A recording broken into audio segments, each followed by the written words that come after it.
Hello, today's video is going to be 3 painting techniques that is going to add depth and dimension and texture to your paintings in an impressionistic way. If you want to transform your art and create work that you absolutely love, I've got a really exciting event to invite you to. It's Transform Your Art Workshop. Discover how to paint stunning paintings that you love. Now, I'm going to be walking you through a process. There's also a workbook that you can work through, and it's going to really help you see a process to help improve your artwork and create art that you love. So if that sounds good, the link's in the description box. Make sure that you register. It will be a private class, so only those registered will be able to watch. It won't be going out on YouTube or anything like that. So feel free to join us. It'd be great to have you with us. But back to today's video, we are going to be painting this rose. Now, what I want to do is show you not just the painting techniques, but show you them in action and how I would use the techniques to actually create a painting of a rose. Okay, so I've got my rose there. It's kind of blue tacked to the side. First thing I'm going to do is create a bit of a wash. Now I'm going to create like a colour that I feel like is the baseline of the flower. So I'm just going to create a bit of a desaturated yellow, a greeny yellow. That's really nice. And then adding quite a bit of water to that. Just going to kind of mark out a basic shape.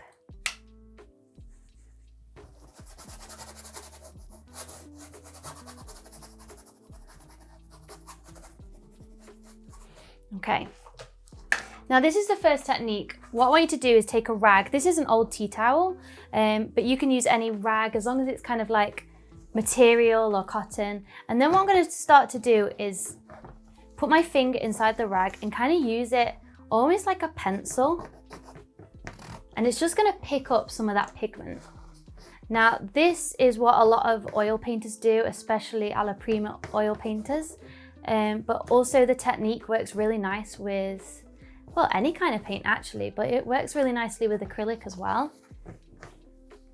Just want to make sure that what you've put down is a very watery mixture. And what it allows you to do is kind of draw in the rose using material. And what it does, it kind of stops you from adding so much paint. A lot of the times we can kind of add too much paint too quickly, and it kind of gets you in a bit of a mess sometimes because you find that your drawing isn't right, your shapes aren't right, but you've just added so much paint. So that's my first technique, is to kind of carve into it. Now, not only is it nice and it gives a really nice effect, sometimes what I actually like to do is to keep some of these lines on the end painting. It depends on how I feel about it as it comes through, but sometimes it is nice to kind of leave these lines as part of the actual painting.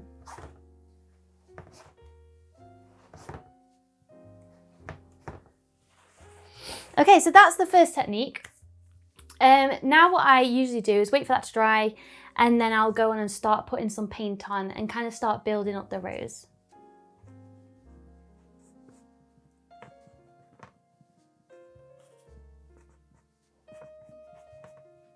So I'll just start building up the rose like that. And the next technique that I want to show you is negative space. So I'm kind of getting down the basics of the flower and the shape, and I'm kind of really envisioning it in my mind, first of all, of the way I want it to look. Next, I feel like it's kind of a blurred mess. There's no real distinct, there's no placement. It's kind of just sitting in space. And if you want like more of an abstract feel, that is totally fine. But for this painting technique I want to show you, it's crucial that we paint around the subject, because what I'm going to show you is negative space. Now, negative space is a really nice way to play around with the depth and the texture, whilst also adding to the shape. A lot of the times we focus on the subject, but it's also nice to focus what's around it, and we can really use that to our advantage to kind of paint in what is around our subject. So I'm just going to use kind of like a muted purpley greeny is the description I'm going to go for. I'm kind of just going to start almost like drawing the rose again, just drawing in those shapes, but this time I'm drawing using the negative space. So I'm using the background to draw in the petals. And this is a nice way to change the drawing. If you kind of feel like it's not quite right in some places, you can kind of carve into it. I'll show you what I mean by that. So if I was to carve in, let's say there's a bit of paint here, and I actually want it to finish where the green is, you can kind of just take in that brush stroke to where you really want it to be.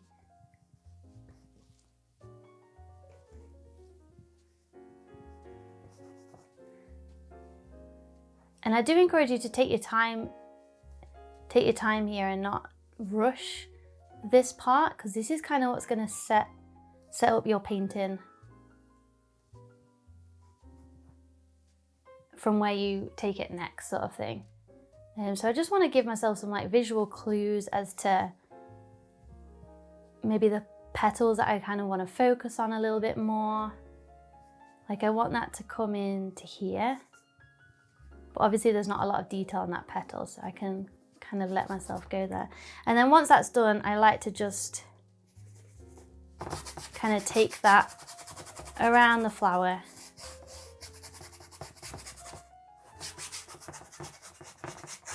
Just so that it's kind of weighted, it's kind of sitting in something, on something, rather than just floating around. Okay, so I'm going to wait for that to dry, and I'm going to continue to build up the rose again, so we can move on to our third painting technique. What I should say as well about the negative space, this isn't as far as I would take this. I just wanted to show it you on the first layer, but I will continue to do this with every layer. So next I will add another layer onto the petals around the flowers and kind of carve them in together. Well, let's do that now. I feel like this area needs a lot of work. So let's take that in there and we can kind of see that in action. So say I kind of take this petal here. Oh, I've got all hairs coming out of my brush. I kind of like the effect it's giving me, to be honest. Kind of bring this here and kind of like overlap the negative space once again and keep bouncing between the two. Then I could take, I'll use a different brush so I don't keep needing to wash it. And then I could take that negative space again and kind of like bounce it between. Some areas I might choose to like blend out. So that's what I mean. It's really like the play of negative space with the petal. It's not just, oh, I've now painted my subject and now I need to put in the background, which I find a lot of beginner artists do. They kind of paint the subject to perfection till they're completely happy with it, whilst the background is still white, and then think, oh, I need to paint in the background now. And actually, what's much nicer, it gives a much nicer effect when you kind of do them alongside each other and kind of even add like a little bit of nice texture around the subject. It really just gives it that little, I don't know, it's kind of like they're kind of living together rather than fighting each other. It's like they're living together harmoniously next to each other, which I really like.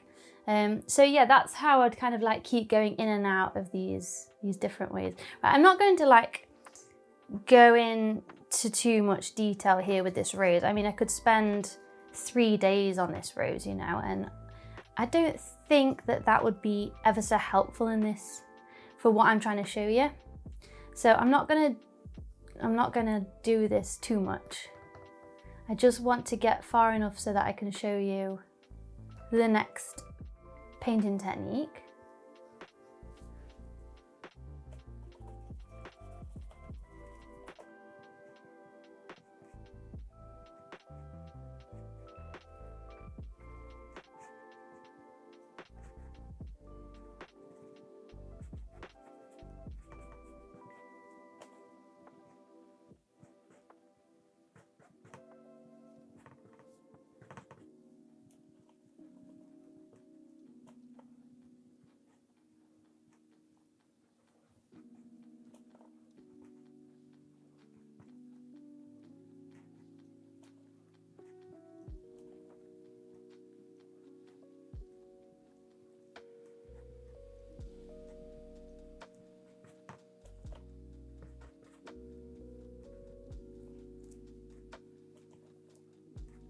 Okay, so I think that's pretty much enough for me to show you the next kind of part to this.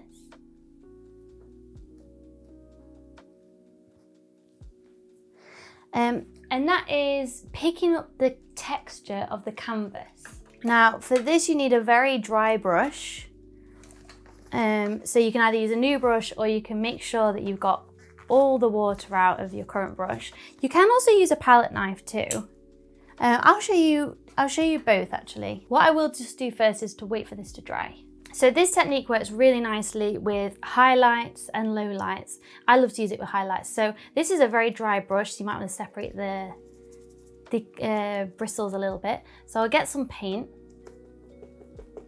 And you kind of want it to have it like perpendicular. I'll show you here what I mean. Kind of want to like brush it across the canvas. And you can see that it picks up this lovely canvas texture. And so I like to do this on, as I say, the highlights. So as we look to our rose, maybe this petal here, can bring that around. And you can, I'll zoom you in as well, but you can kind of see that it just picks up that texture of the canvas really nicely. And so I do like to do this, especially as we go. It really helps to create that painterly feel too.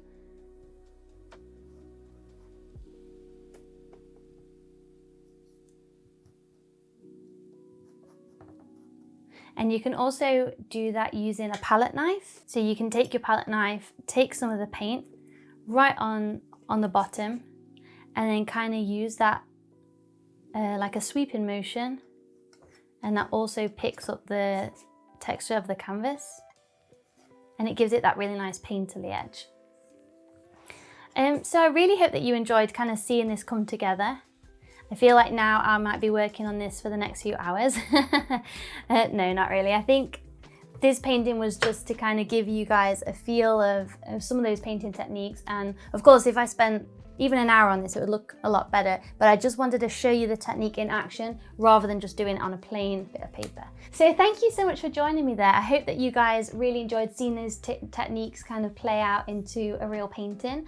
And if you would like to transform your artwork and learn a lot more about these skills, I'm hosting a free workshop called Transform Your Art. And how to discover how to create stunning paintings that you really love and feel proud of. And I'm sharing a process that I used myself, and there's over 700 students also using this process, and I share a little bit about the process and how it could work for you. So if that sounds good and you'd like to transform your art, just head to the link in the description box. I'll also pop the link in the comments and save your seat. It's going to be a live class and it'd be wonderful to have you there. Thank you so much guys, and see you in the next video. Bye.